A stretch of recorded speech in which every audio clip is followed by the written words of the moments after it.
the fact that they were trying to explain to Sarah Strong just how good she was last season. Sarah Strong, I stand by my statement. I think Sarah Strong is going to be the National Player of the Year this year. And I think Sarah Strong is the best player in the country. And I think a lot of people do, by the way. I'm pretty sure everyone's here now. Like, I would hope I'm pretty sure the country is very much on notice. You would hope so. I've seen some other names throughout. There's a couple of people out here who we can talk about it, but I think that conversation was on the heels of the national championship. Yep. We know what happened, and you made that take. I don't think it was bold. I think it was common sense based on what we just saw and based on how good we know Sarah Strong is coming into this season, where Gino says she's better than what we saw in the national championship. I don't think it's that bold. I think it's come to common sense that Sarah Strong's the best player in the country, and she's going to be the leading candidate for National Player of the Year. Let's talk about some maybe people who might challenge her, but she's the front run. Like, based on what has transpired from March to now, it's her. Like, it's no longer bold or it's not any of that. It's common sense. It's common sense now. So it's fun. I'm glad we get to talk about her this way now. Yeah, I you know what? It makes me wish that Juju didn't get hurt, because it'd been really interesting to see like that conversation of Juju versus Sarah for the best players in the country. But I mean, again, like, you look at Sarah Strong, and this is just if you are unfamiliar with what Sarah Strong did last season, please allow me to remind you. She averaged 16 and 9 last season with 2 steals and 2 blocks a game. She had 12 double-doubles in the season. She led UConn in total rebounds, total blocks, and total steals. She averaged 19 and 12 in the tournament, scored 24 points, and had 15 boards in the blowout over South Carolina in the championship game. She set the record for most rebounds in she set a UConn freshman record for points, 657, and that's actually the second most points in program history. She was freshman of the year, and she was a second-team All-American. I'm glad you said freshman of the year to just remind people that she did this as a freshman. She did all of this as a freshman. This is only her sophomore year. Like, it's only going to get scarier from here, bro. Like, watching Sarah, you know how I always say that watching A'ja Wilson on free television feels like a crime against humanity? I feel like that sometimes when I watch Sarah Strong. Like, watching Sarah Strong play basketball on free television feels like a crime, because she's so good. And I don't want to say she shouldn't be this good, but almost like she's a freshman. Like, she almost shouldn't be this good this early. And it makes you just marvel at what she can be in 2 years, in 3 years, when she enters the WNBA. Like, I don't know. You said we can throw out some names that can potentially challenge her as the best player in the country this year. I don't know how long that list is. I mean, I think Lauren, like, it's not I think Lauren Betts' name comes to mind. She was in the conversation to be one of the best players in the country last season. People have thrown AZ's name out there. I think AZ could also be in that conversation. Yes. We both feel very strongly about Hannah. Hannah Hidalgo's name could be in that conversation. Aside from the 3 of them, Maddie Booker could have a case. She could have a case. I don't know if Maddie Booker is there yet. And the reason why is because I think the thing that separates Sarah, Hannah, Lauren, from Maddie, there have been some games, like the big games, the games that really matter, where Maddie has just struggled immensely. And I think if we're going to say that you're the best player in the country, those are those moments when your game takes that next step and it elevates. And I'd be very excited to see if she can, get to that point this season. But I think she's like in that tier, like right under those. Like, if we're saying Sarah's at the top of the mountain and Lauren Betts and Hannah and AZ are like the 3 closest to her, I would say Maddie is like in that next tier of players. I just want to see her in a big game take over the game, and not like in the games against South Carolina. Like, she wasn't great in those games. Like, she played pretty well, but she wasn't like great in those games. And there's been times over the course great in some other games. She was great in some other games for sure. Dominated some big games before. She did, but I just feel like we've seen like some of those other players like do it all the time. And I think with Maddie, it's just been a little bit more hit and miss than I would like to see for a player that I'm going to say is potentially the best player. And I know that feels really like splitting hairs, nitpicky kind of thing. But I feel like when you're talking about who the best player in the country is, you almost kind of have to be a little nitpicky when it comes to something No, like that. no, But I hear you. I think that's fair. I said her name as if she elevates in any possible way from what she's done these last 2 years, yeah, she may have a case for best player in the country. That's all I'm yeah, saying. Like, I agree.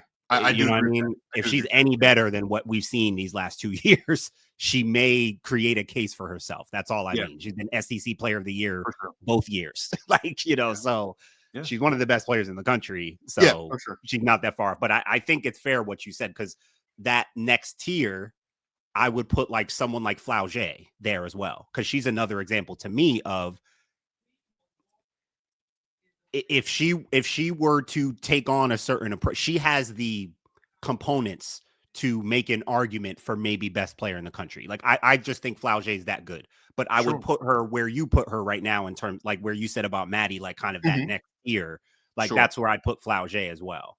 But I Yeah. would say the same thing about her. Like I think high enough of Flau'jae where there are times when she could look like the best player in the country just based on all the different things she can do.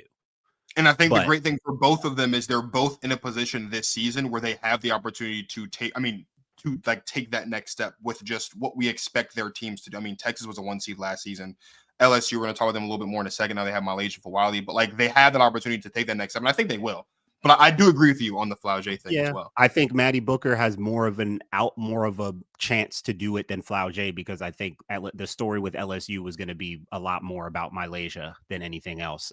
For sure. Not to say that's going to take away from Flau'jae, but it might take away from Flau'jae just a little I mean, bit. that's Like a big deal. No, that's a big deal. Yeah. Kim Mulkey's talking about Lay having an approach of being the engine of that team, and Flau'jae can do a little bit of everything, of course, and she's a Hmm. great player, but she doesn't have as much responsibility and usage as a Maddie Booker, is my point. So yeah, Sure. they both have opportunities, but I think Maddie's opportunity as the sole alpha and only scorer on that team really Yeah. thus far, like Everything's going to go through Maddie.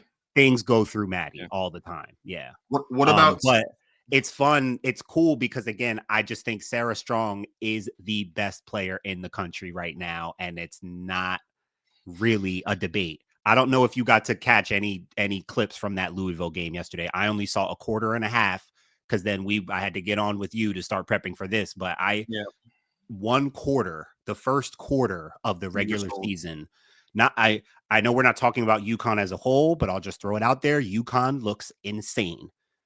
Sarah Williams, Kaylee Heckel, those transfers are hitting. KK Arnold looks sharper and smoother and more confident than ever. UConn looks insane. Yeah. Insane. Sarah Williams next to Sarah Strong, that's going to give everybody the fact Sarah Williams is part of what's going to make this year so smooth and almost easy for Sarah Strong, because Sarah Williams is doing a lot of that dirty work, and she can listen, we're not talking about UConn. Let's focus on Sarah. Like I'm trying to stay focused. I'm so excited about this season and what I'm seeing. Yeah. Yeah. Sarah Strong, Jesus, if you actually really love basketball, my God, watching this girl play, there's almost not even the right words to describe how special she is. And I hate when I have to go this into detail because I know not everybody really likes this kind of stuff, but Sarah Strong has some of the best hands I've ever seen. Now that I'm like watching her more, I'm reminded of like what it is that makes her so rare and special. Her feet, it's all about her feel for the game, bro. This is an example of a player. When you watch her, the reason why people will use words like effortless and smooth and things like that, like it's her feel for the game. If you see the passes she makes, I think her passing and her playmaking is going to be a huge story this season. The kind of reads I'm seeing her make. Um, Obviously we know she's a 3-level scorer, but like even with that, like smooth, feathery shooting touch. I think her touch, her hands, and her feel are the key themes when you watch her play. Like she's got the size, obviously, to be able to play inside and out. She's got the shooting touch. She just her feel and awareness for the floor, Marcus. It's on another level. So you add in her size, her vision, her shooting to like it's the whole package. It's the whole package, and she's playing on a team with other great players. She's being coached by Gino. It's UConn. Like, man, she is something else, man. She's something else. Like, she is just a great basketball player. She makes plays sometimes that make me think Jokic. And then she'll do a face-up thing that makes me think Carmelo. And then she'll do something that makes you think like a little Paul Pierce. Like, I don't know. She's different, man. She can great defender. Like, her feel, a lot of times it players a great feel in that. It should translate to defense because, like, I wouldn't call her like a lockdown defender, but she just has a great feel for like challenging shots.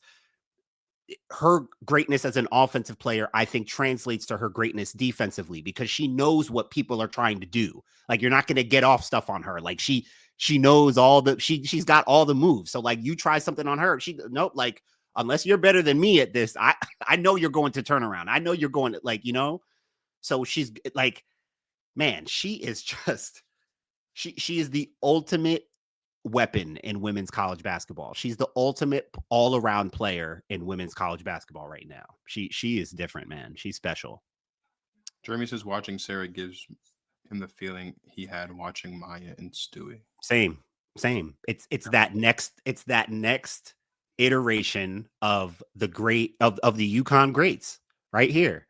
Now, I do equals Duncan and Joker. Yeah, but see, Sarah's bringing that ball up, man. Sarah's got a little bit more of a guard wing component, pick and pop 3-point line, not pick and pop mid-range like a Tim Duncan, pick and pop 3-point line. If she's open, she's shooting it. And she can take it off the dribble, 2-3 dribbles, spin move, under control, make a read, make a scoring read. Like, it's a lot of different greats kind of put together. It's really special, man. It's really cool. Going back to Maddie for just a second, Jeremy was asking, does Madison remind you or equal Nafisa Collier at all? Ooh, that's a lot of footwork she's going to have to add to get to Fee's level. That's a lot of footwork and counters and stuff she's going to have to get. That's a cool comp. I think that could be a cool comp for her in the future. If she were to progress to a Fee level, that all I'm saying is that's a level of footwork and counters that I haven't seen yet from Maddie. But in terms of build and potential skill set, that could be on point. That's interesting.